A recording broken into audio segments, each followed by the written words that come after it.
Selamat datang kembali para novelers di channel Bacain Novel.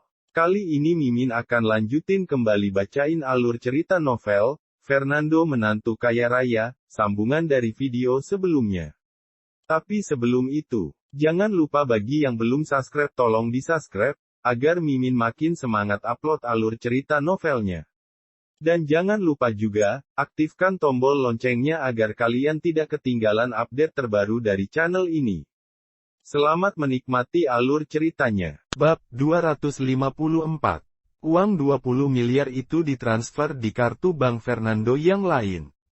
Ketika Fernando top up untuk memberikan hadiah, kebetulan dananya dipotong dari uang 20 miliar itu. Tapi meski begitu, Fernando tidak masalah. 1,2 miliar bukanlah apa-apa, dia bisa menebusnya sesuka hati.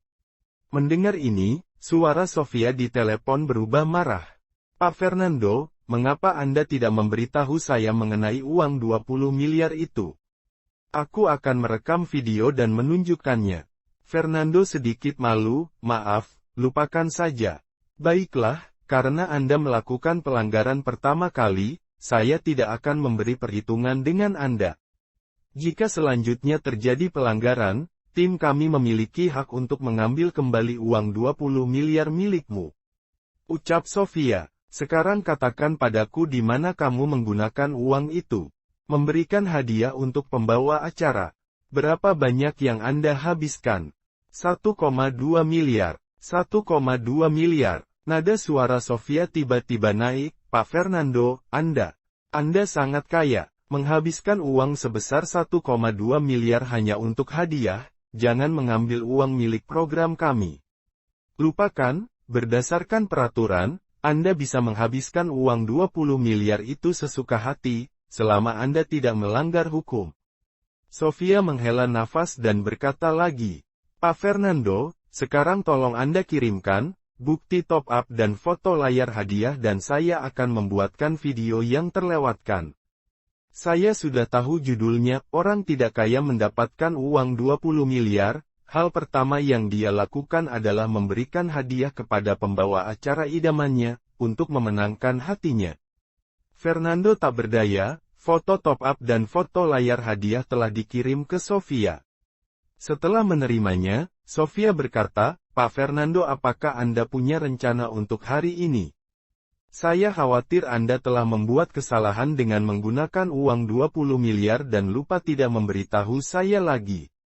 Kamu juga tahu, sesuai aturan, kita harus tetap berhubungan 24 jam sehari. Aku ada rencana, hari ini aku akan pergi ke Hotel Royal Garden untuk menghadiri pelantikan. Ucap Fernando, Hotel Royal Garden, itu adalah hotel kelas atas, arsitekturnya bergaya gotik, seperti kastil kuno, gaya gotik secara keseluruhan, kastil pada umumnya. Hanya orang kalangan atas yang bisa mengadakan acara di situ. Ucap Sofia dengan senyum. Pak Fernando, saya mendukung Anda dengan cara Anda memberikan hadiah. Menggunakan 20 miliar itu sebagai batu loncatan, masuk ke kelas atas, menghadiri upacara, dan berteman dengan selebriti. Saat itu, bahkan jika Anda menghabiskan 20 miliar, Anda dapat mengenal beberapa orang kalangan atas, ini sangat membantu perkembangan Anda di masa depan. Sofia sangat setuju dengan cara pendekatan Fernando. Fernando terus tersenyum tanpa suara. Pak Fernando, kapan acara dimulai?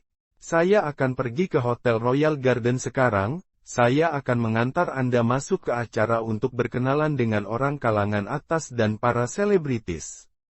Saya akan membuat videonya, ucap Sofia lagi. Upacara dimulai pukul 9. Fernando menjawab, oke, saya akan ke sana sekarang, sekitar setengah jam akan sampai. Saya akan menghubungi Anda jika sudah sampai. Ucap Sofia, baik. Fernando menutup telepon dan pergi ke Hotel Royal Garden. Setibanya di Hotel Royal Garden, Fernando yang baru saja memarkir mobilnya, mendapat telepon dari Sofia. Pak Fernando, saya sudah tiba di gerbang Hotel Royal Garden. Di mana Anda sekarang? Tempat parkir, aku akan segera tiba. Baik, Fernando berjalan ke pintu gerbang, di mana Sofia berada. Sofia memegang kamera di tangannya, dengan kartu pers yang tergantung di lehernya, dan berpenampilan seperti koboi. Pak Fernando. Melihat Fernando datang, Sofia segera menuju ke arahnya. Saya baru saja bertanya pada penjaga, jika tidak ada undangan, tidak bisa masuk. Apakah Anda membawa undangan? Bawa. Fernando mengeluarkan undangan. Sofia tidak sengaja melihat Fernando. Pak Fernando memiliki kemampuan yang baik, bahkan bisa mendapatkan undangan.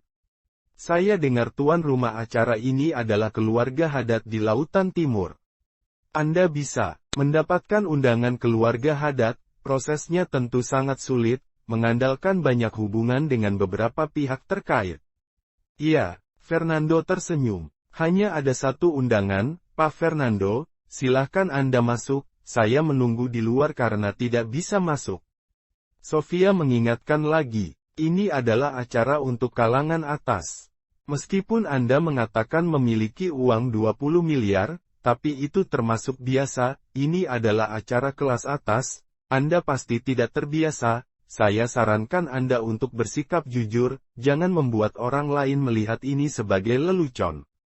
Aku tahu, Fernando sedikit tidak sabar, reporter Sofia terlalu banyak bicara. Lalu ia melangkah masuk. Hei, Pak Fernando, aku belum selesai. Sofia berteriak ketika melihat Fernando masuk. Pak Fernando ini benar-benar tidak mengerti sopan santun. Di Fortune Plaza dia langsung pergi. Sekarang juga langsung pergi tanpa berkata-kata. Kemudian dia segera mengambil kamera dan mengambil video Fernando. Dia menyentuh buku catatan lagi dan menuliskan sebuah bagian.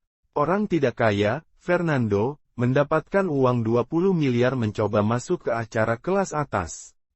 Demi ini, ia melakukan persiapan yang matang, mengalami banyak kesulitan, dan akhirnya mendapat undangan untuk upacara masyarakat tinggi. Pada saat yang sama, ia membeli setelan Armani, diperkirakan harganya senilai 400 juta. Tapi uang ini membutakan pikirannya, membuatnya memiliki mentalitas orang kaya baru. Petik 2. Misalnya, baru saja saya menyarankan, sebelum saya bisa berbicara, Fernando mengabaikan saya dan langsung pergi ke Hotel Royal Garden. Jelas, ini adalah mentalitas orang kaya baru, dia berpikir bahwa sekarang dia punya uang, dapat mengabaikan kesopanan, dan langsung pergi tanpa mengatakan apapun. Saya yakin sikap Fernando akan membuatnya menjadi bahan tertawaan selama acara. Sayangnya saya tidak punya undangan, jadi tidak bisa masuk untuk mengambil gambar. Setelah menyerahkan undangan kepada penjaga pintu dan mengkonfirmasikannya, Fernando segera memasuki Hotel Royal Garden. Ini kedua kalinya Fernando ke Hotel Royal Garden. Fernando merasa familiar dengan tempat ini, dia berhenti sebentar untuk mencari piring buah. Setelah duduk di bangku pojok, dia makan secara perlahan sambil menunggu dimulainya acara. Di tengah aula, ada orang asing yang bermain piano dengan suara merdu. Orang-orang di sekitarnya semua memakai jas kulit, semua berpakaian rapi menunjukkan bahwa mereka adalah orang kalangan atas. Kali ini, Fernando belajar cerdas, membeli jas agar bisa dipakai dalam acara-acara formal. Setelan ini yang dikirimkan oleh toko Armani kepadanya tadi malam. Dia menghabiskan uang 500 juta untuk setelan ini. Mengenakan setelan ini, Fernando beranggapan bahwa orang-orang kelas atas ini tidak akan lagi menatapnya dengan tatapan menghina. Untuk mengetahui bahwa dulu waktu mengenakan pakaian kasual, meskipun nyaman dan sederhana, tapi banyak menerima penghinaan. Fernando tidak ingin dilecehkan, jadi dia membeli setelan itu. Setelannya sangat cocok, dan nyaman saat digunakan. Dan para tamu melihat seorang pemuda duduk sendiri di bangku pojok sedang memakan buah sendirian, sedikit terkejut. Tetapi ketika dia melihatnya mengenakan setelan mahal, dia tertawa terbahak-bahak. Dalam pandangan mereka, pemuda ini, meskipun gerak-geriknya tidak anggun, tetapi setelan Armani itu sangat mahal. Jelas, pemuda ingin sangat tertutup, tidak bisa berkomunikasi yang baik dengan orang lain.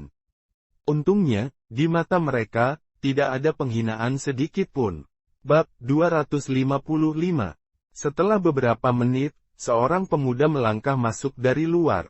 Pemuda itu tampan, terlihat seperti seorang selebriti, pipinya tirus, rambut mengkilapnya disisir ke belakang, mengenakan setelan jas yang membuatnya terlihat sangat mewah.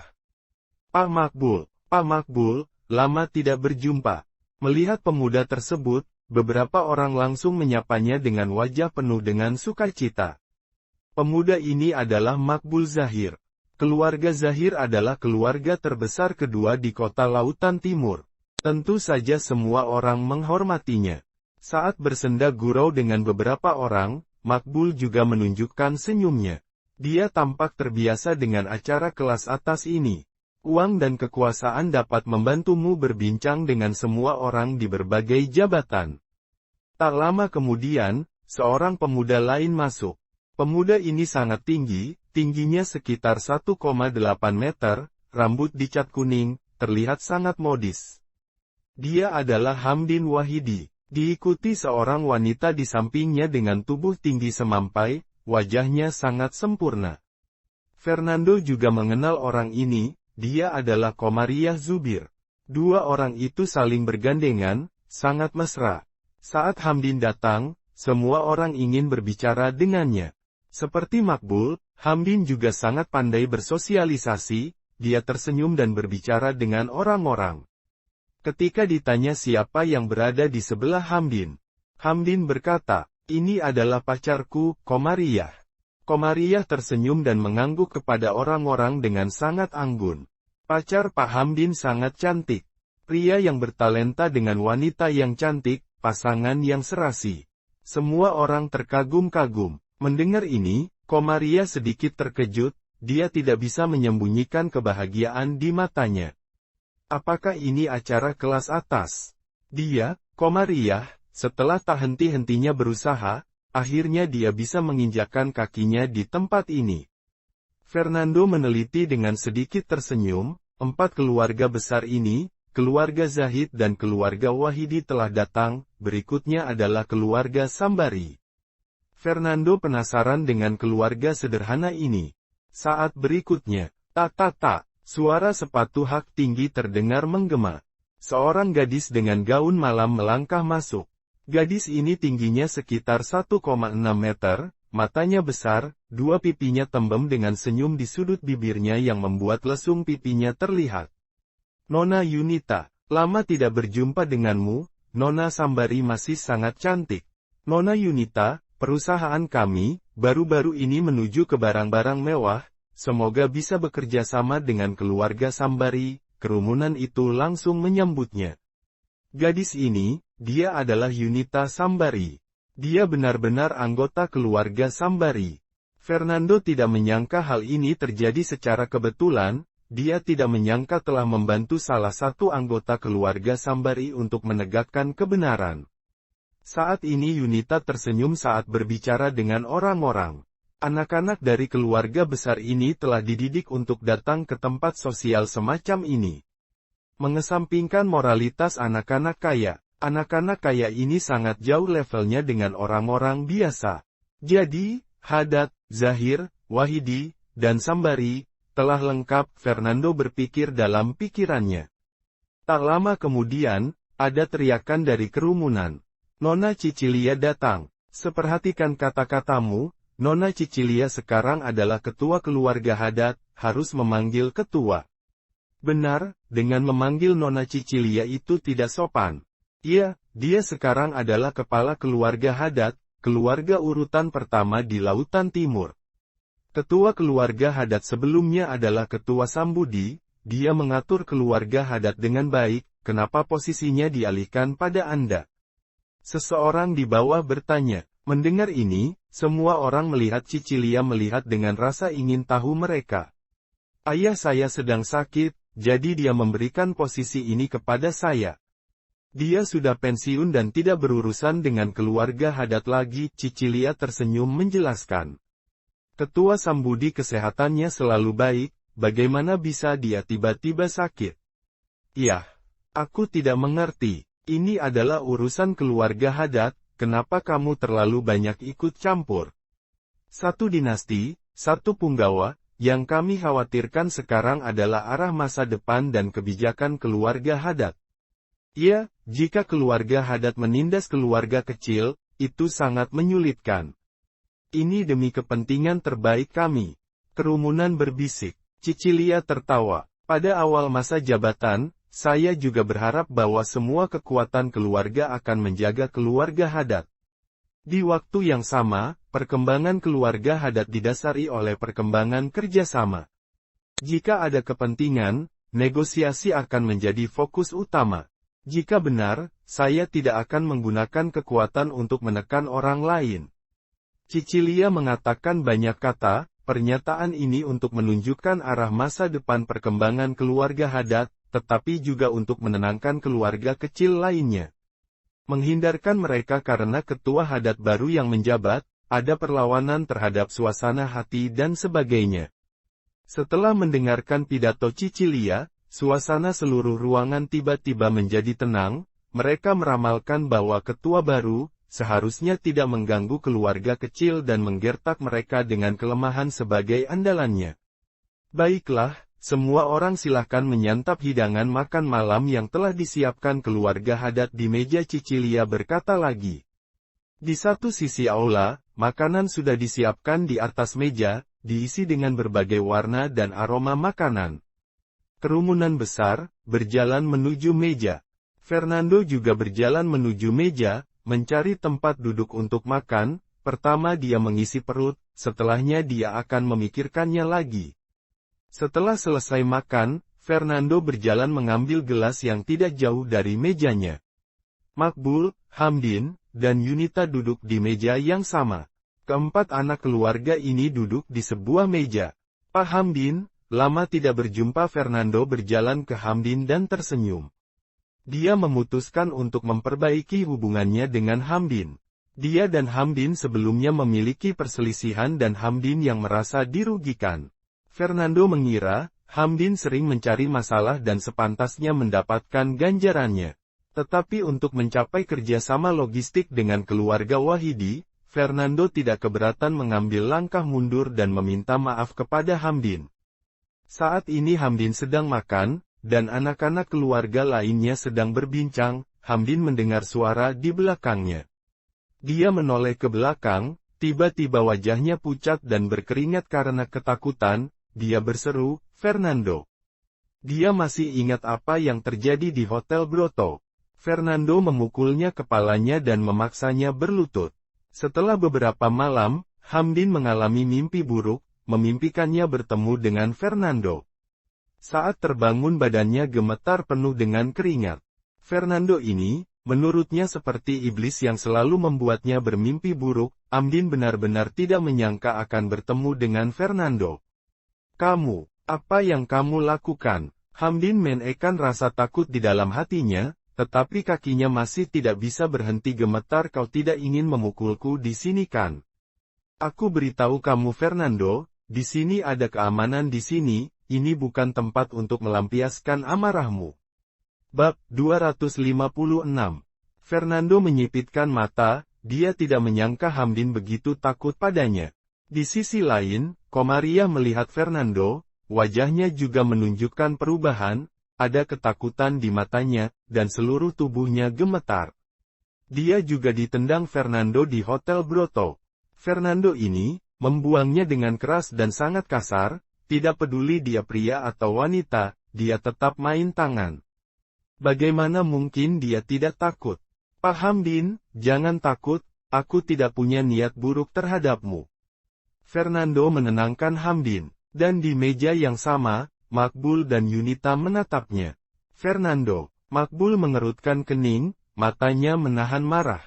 Dia sangat kesal dengan Fernando, dia dengan susah payah mengejar Cicilia, dan dia mencari Fernando hanya sebagai pacar tameng. Makbul selalu merenungi masalah ini. Semakin Makbul memikirkannya, semakin ingin memukul Fernando di tempat. Fernando, Yunita melihat Fernando dengan bibir terkejut. Dia tidak menyangka akan bertemu Fernando di tempat ini. Hari itu di Fortune Plaza, Fernando membantunya mendapatkan kembali tasnya. Yunita masih mengingatnya sampai sekarang.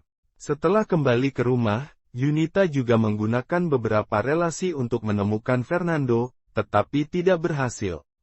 Tapi di sini, keduanya bertemu lagi. Aku dan Fernando ini dipertemukan oleh takdir. Hati Yunita carut-marut, jantungnya berdetak lebih cepat. Tidak ada niat jahat. Hamdin menatap Fernando dengan tatapan kosong. Aku yakin kamu adalah hantu. Sekarang, tolong pergi jauh dariku, di sini bukan tempat umum, ada banyak penjaga di sini. Pertimbangkan terlebih dahulu jika kamu ingin memukulku. Ketika dia mengatakan ini, kaki Hamdin masih bergetar di bawah meja. Mendengar ini, Makbul dan Yunita tidak menyangka, apakah ada perseteruan antara Hamdin dan Fernando. Fernando menggelengkan kepalanya pelan dan dengan serius berkata, Pak Hamdin, kita memiliki beberapa kesalahpahaman sebelumnya, tapi aku minta maaf padamu, oke? Maaf, aku telah memukulmu sebelumnya, aku harap kamu menerima permintaan maafku. Dan aku berjanji, di sini, aku tidak akan melakukannya padamu lagi. Apa? Fernando memukul Hamdin. Yunita terkejut dan bingung. Hamdin adalah pewaris keluarga Wahidi, 4 keluarga terbesar, dia juga akan mengambil alih posisi ketua keluarga Wahidi. Status, kekuasaannya jauh lebih tinggi dari Fernando. Fernando memukulnya, apakah dia tidak takut akan dibalas oleh Hamdin? Dijamin, aku, Hamdin Wahidi tidak akan dengan mudah mempercayaimu. Menjauhlah dariku, kita berdua memiliki urusan masing-masing, Hamdin mencibir. Dia sekarang hanya ingin Fernando hilang dari pandangannya. Semakin lama Fernando berdiri di sini, ketakutannya semakin besar. Bagaimana agar kamu bisa percaya bahwa aku tidak memiliki niat buruk terhadapmu? Wajah Fernando tulus. Tatapan matanya tulus tanpa celah, pandangan Hamdin menunjukkan kepercayaan bahwa pemuda ini benar-benar tidak memiliki niat buruk padanya. Baik, kecuali kamu bersumpah. Hamdin menggertakkan giginya dan mempercayai Fernando untuk pertama kalinya. Aku bersumpah. Fernando mengangkat tangan kirinya dan berucap dengan sungguh-sungguh. Aku tidak punya niat buruk terhadapmu, dan aku dengan tulus meminta maaf kepadamu atas ketidaknyamanan yang telah terjadi sebelumnya, dan aku harap kamu akan memaafkanku. Aku bersumpah tidak akan bermain tangan lagi padamu. Mendengar ini, Hamdin lega. Melihat ekspresi Fernando yang tidak berbahaya, seharusnya tidak melakukan apapun terhadapnya. Komariah juga merasa lega di hatinya. Katakanlah, untuk apa kamu mencariku? Hamdin segera merubah penampilannya menjadi acuh tak acuh, dia masih tidak percaya bahwa kedatangan Fernando hanya untuk meminta maaf. Aku dengar, logistik keluarga Wahidi di Lautan Timur sangat kuat, transportasi laut, transportasi udara, transportasi darat, semuanya menduduki peringkat atas di wilayah timur, ucap Fernando. Aku mencari Pak Hamdin hanya ingin mendapatkan kerjasama logistik dengan keluarga Wahidi melaluimu, Pak Hamdin. Kerjasama logistik. Ketika mereka mendengar ini, semua orang terkejut. Fernando, aku tidak salah dengarkan. Mata Hamdin membelalak, apakah kamu idiot? Kamu hanyalah pengantar pesanan, bagaimana kamu ingin bekerja sama logistik dengan keluarga Wahidi? Apa yang kamu inginkan? Hamdin, apa maksudmu? Fernando adalah pengantar pesanan. Mata Makbul terkejut. Yunita juga memandang Hamdin dengan penasaran. Iya, aku melihatnya dengan mataku sendiri. Aku dan pacarku tinggal di hotel dan memesan makanan, pengantar pesanan itu adalah Fernando. Ucap Hamdin. Hahaha. Makbul menepuk meja dan tertawa. Aku tidak menyangka, Fernando, ternyata kamu sebenarnya adalah pengantar makanan, hahaha. Orang sepertimu apakah pantas untuk Cicilia? Di pesta ulang tahun Cicilia saat itu, kamu memberikan logam Californium, apakah kamu mencuri? Aku masih cemburu dengan kejadian itu, apa identitasmu yang sebenarnya? Aku tidak menyangka kamu adalah seorang pengantar pesanan. Apanya yang lucu? Orang-orang mengandalkan diri mereka dengan bekerja keras untuk makan, dan juga mereka tidak melakukan tindakan ilegal. Yunita mengerutkan keningnya, tidak puas dengan sikap Makbul dan Hamdin. Fernando, Seperti yang kamu katakan, logistik keluarga Wahidi sangat kuat, peringkat 1 dan 2 di wilayah timur. Yunita menutupi mulutnya dan tersenyum. Tapi kamu adalah pengantar pesanan, modal apa yang kamu miliki untuk bekerja sama dengan keluarga Wahidi? Mungkinkah pelanggan memesan makanan, dan kamu menyuruh perusahaan logistik keluarga Wahidi untuk mengantar pesanan dengan komisi? Hahaha, mendengar ini, seluruh meja tertawa terbahak-bahak. Yang ingin bekerja sama logistik denganmu bukanlah aku, tapi PT. Lukman, orang yang berada di belakangku yang ingin bekerja sama. Fernando menahan tangannya untuk menyerang dan berkata kepada Hamdin. Jika ada kerjasama, itu akan sangat bermanfaat bagi keluargamu. PT. Lukman. Semua orang di meja kembali terkejut, mereka tidak pernah mendengar PT itu. Fernando, PT. Lukman itu perusahaan apa? Ada banyak perusahaan besar di kota Lautan Timur, aku tahu perusahaan di kota Lautan Timur, tapi aku belum pernah mendengar PT. Lukman, Makbul melihat Fernando dengan pandangan mengejek. Ini bukan imajinasimu kan? Imajinasi. Aku pikir bukan. Yunita tersenyum. PT Lukman, bermarga Lukman, mungkin perusahaan Fernando sendiri. Perusahaan yang diciptakan oleh sekelompok pengantar makanan apakah bisa disebut perusahaan? Mata Hamdin menyala, dia bertepuk tangan dan tersenyum mengejek. Fernando, aku tahu bagaimana kamu akan bekerja sama dengan keluarga Wahidi. Dia menatap Fernando, seolah-olah tampak serius. Apakah kamu menyatukan semua teman pengantar pesanan di kota Lautan Timur untuk memulai sebuah perusahaan bernama PT? Lukman. Kamu ingin mencapai kerjasama denganku dengan menyuruh keluarga Wahidi kami mengantar logistik mereka sendiri, membantu kalian para pengantar pesanan untuk mengantar barang, kemudian memberi kami komisi. Mendengar ini Makbul menutupi perutnya dan tertawa, ekspresinya berbeda dari biasanya, tertawa hingga ususnya bergetar. Hahaha, Hamdin, aku tidak menyangka kamu punya selera humor yang baik. Pertama, sekelompok pengantar pesanan mendirikan perusahaan, kemudian menggunakan logistik keluarga Wahidi untuk mengantarkan pesanan. Hahaha, Fernando, jika kamu dan keluarga Wahidi mencapai kerjasama, aku harus memesan makanan setiap hari untuk mendukung bisnismu. Dan memberi kalian bintang 5. Hahaha, ini sangat lucu. Di atas meja penuh dengan tawa, dan semua orang melihat Fernando dengan penuh ejekan. Bersambung ke bab 257. Terima kasih sudah setia di channel ini. Sampai jumpa pada bab selanjutnya.